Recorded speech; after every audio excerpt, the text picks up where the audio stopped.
This marathon didn't go to plan. In fact, I knew 1 mile in that sub 3 was gone.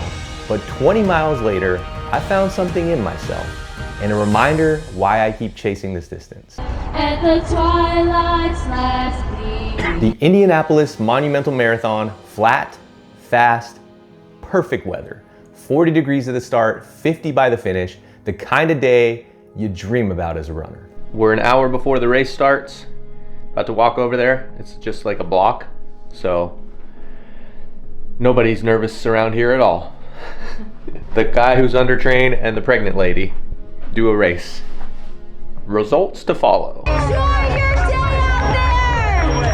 Have so much fun! But my build was anything but perfect. This race was only 5 weeks after 70.3 Michigan, which had my sole unyielding focus for the entire year, and the most I'd run in a week for that build was 30 miles. Afterwards, leading into the marathon, I'd only managed 2 40-mile weeks. The rest were scattered, short, and honestly rough.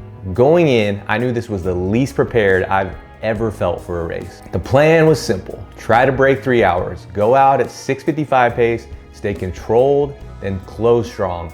But after the first mile, I could tell this wasn't happening.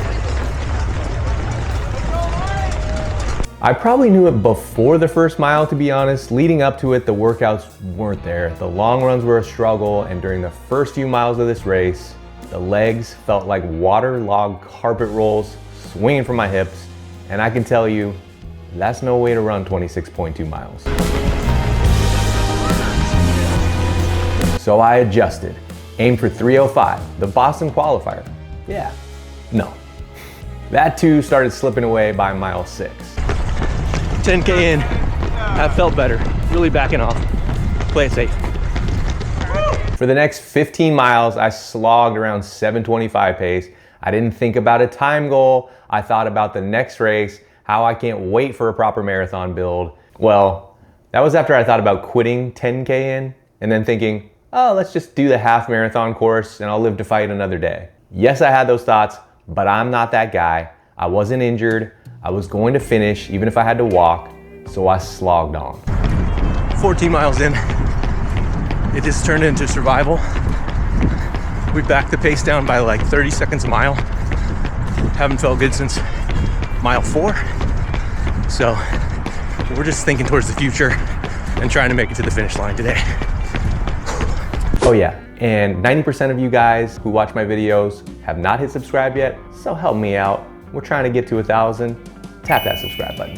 Heart rate in check, fueling on point, 30 grams of carbohydrate gels every 20 minutes, plenty of water, no power. How you feeling, Patrick? Horrible. 17 in, we're dying, but we're going.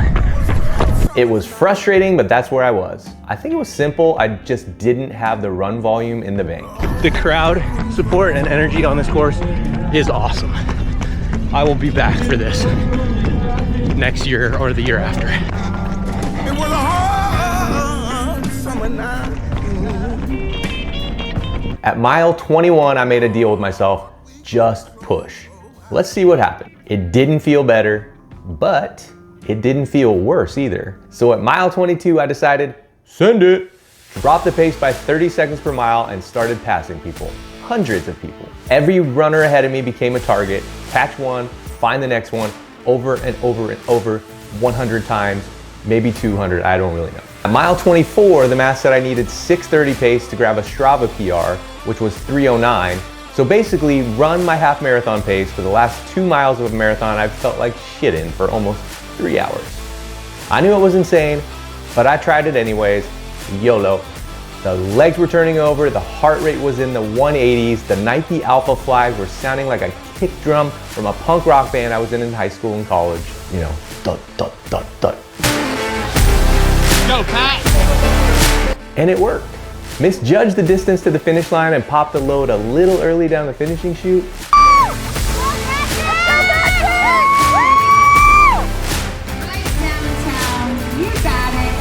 But I crossed in 3:09 high on the watch. My old official PR, 3:12. My new official time in Indy, 3:10. Did miss the Strava PR by 30 seconds, which was the exact amount of time I stopped at mile 5 to pee for. But still 2 minutes faster than my last marathon. Not the race I wanted for, but I fought for every second of it.